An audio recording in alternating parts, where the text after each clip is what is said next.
I don't know. Maybe there's one in the Morphe. I often don't use a brush. I use my finger, but I'm going to use a brush this time. No, I'll use my finger. Just want to give it a fair shot. Okay, so I am definitely going to smooth once to get the color in where I want it. Right past there. There. Down there. There. Blend it out. And then just kind of pat it. And what that's doing is it's kind of taking some off, but it's also transferring some up a little bit. It's also patting it into the pores, which is the way you want to do it. Again, we're going to do one little swipe, go right past the eye so that you got some brightness back here. So when you look, this is lit up. This is a brightener as well as a concealer, so we're just going to kind of edge that out, and we're going to tap it. Tap it, tap it, tap it. And now I am hitting not below, not under the lash, but right below the lash, besides the little C, the little dark C.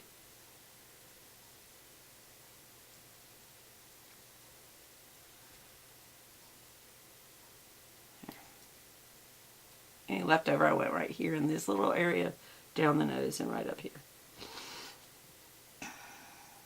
I actually think that's really good stuff, y'all. This is from Chantecaille. It's color number 4C. And I do think it does brighten the face. Okay, I feel the need desperately to put on some lipstick, so I'm going to do that. Then we'll do the eyes. This is Chanel.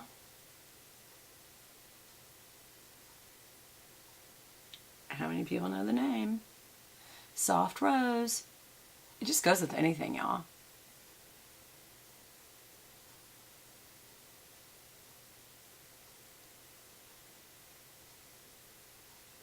It's been raining so much today in the south. And actually it's moving north, so I bet it's raining north for you guys too. I want to look at my demographic. I wonder how many northerners I got on here. Shout down below if you're a southern subby, but you're a northerner. There we go. There we go. That's enough. And then you use the gloss to set it. It moisturizes all day, and it gives it a shine. This is the best product, y'all. The Chanel lipstick, and the color is Soft Rose. I think it's called Lip Intense is the name. Not the regular lipstick. It's a liquid lipstick. Okay, so there's that. Alright, so let's get on it. We are going to use, let's see, what shall I do? I'm going to use this highlight color. Let me get my little brush set over here. I'm going to use my usual, actually I don't see it, but I'll use this one. Oh, it is an E25. It looks like it's a little longer. They, you know, each brush is a hair different. Get it? Brush hairs. See how I did that? Alright.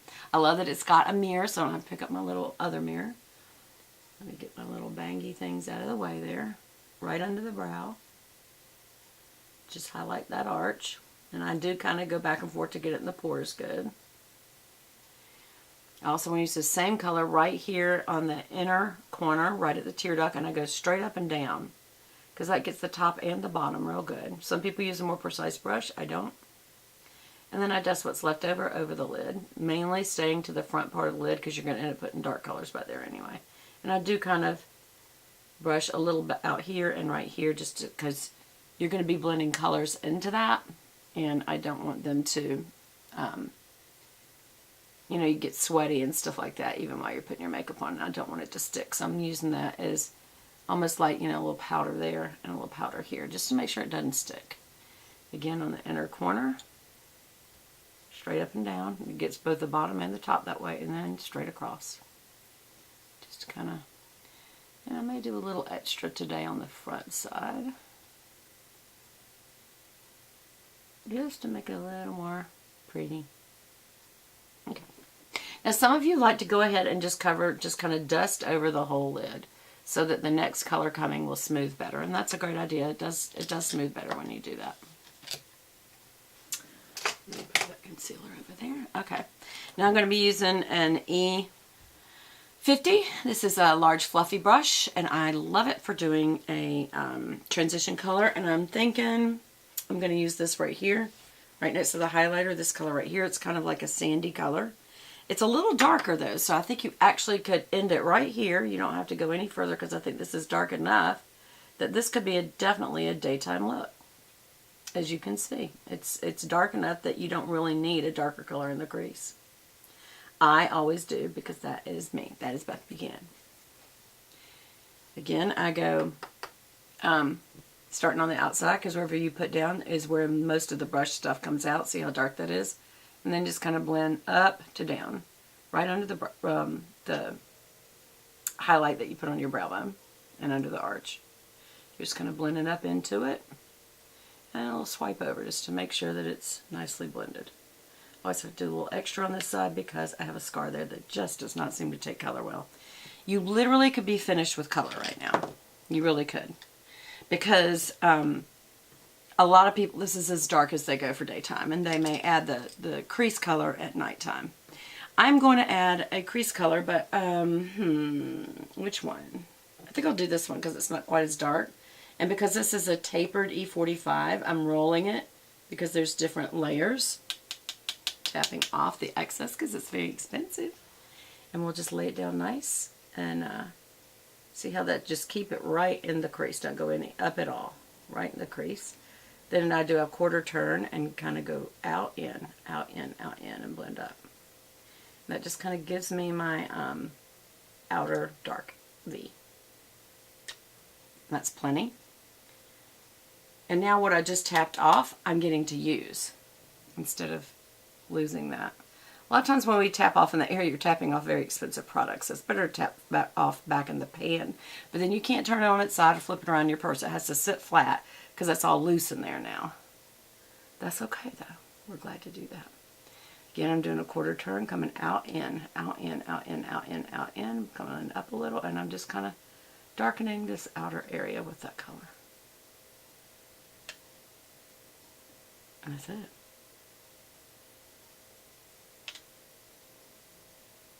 Do a little more right there because that's where my big pooch is. That my eye doctor said that's just part of life. I don't know. I may get a second opinion, seriously. I don't know that's part of life. And he is an ophthalmologist, so he's an eye surgeon, so he would know. Right now I'm using an E20, which is a short shader, or some people call it a smudger brush. And I'm going straight through the eyelashes, straight through them. Not around them, not under them, straight through them. And it just reinforces the line. I'm doing that also on the upper. And then with what's left over, I'm going to run it through the brow because this is a color that is a brow color. Always reinforce the underside of the arch first, and then kind of, you can go where it ends right there, go straight up in your eye, in your mind's eye, to the top, and then come back down to it. And then just kind of blend back to it. Then come forward with what's left over and just kind of do some little brush marks to fill that in. And that's the difference in that brow and that brow. I think it's great. I love it. And because I'm sweaty, I don't need to lick. I bet some people are like, that's gross. Okay. I do have to tap off on this because you don't want little crumbs falling. Because when this goes through your lashes, obviously, it is going to do that. There's going to be some little crumbs. And I am going to reinforce, just stamping the lash line on the upper lid as well. Going through the underside of the brow. You know, I just noticed this wouldn't be a good color to use this again because it has a little bit of orange to it. So it ended right there. So I'm going to kind of go up my mind's eye where it would be, which is right there, and come back down to it. And then backfill right here. This brow's a little lower on me, so I have to backfill a little higher, and there's no hairs there, so that's the only thing sometimes.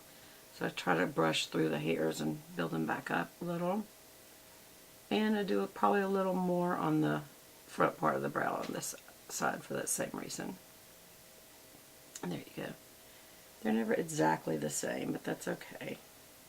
It always drives me a little crazy. I think it drives everybody crazy. I think everybody is a little crazy. Alright, now I need to blend. Where's my blender?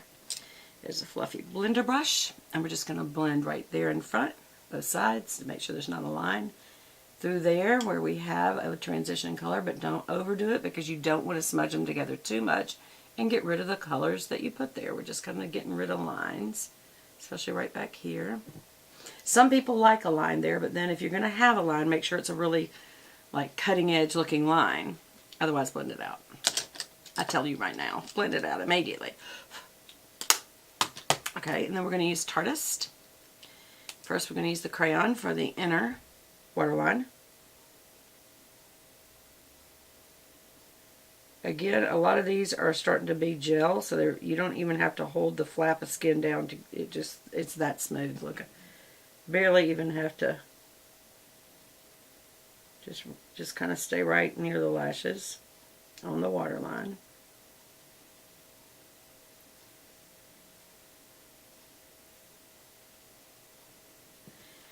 The problem is it's twisting itself. Yeah, it was. To go back down. So I was really not having anything. And I got a little on my eyeball. Got it. Alright, and then I do scroll it back down. There was a fuzz. I'm glad I saw that. That would have been in my eye next time. That would have just stunk. I wouldn't like that at all. Okay, and then now I'm going to use the other end, which is the liquid liner. And we're going to do, because we blended that out nicely, I'm going to do a very short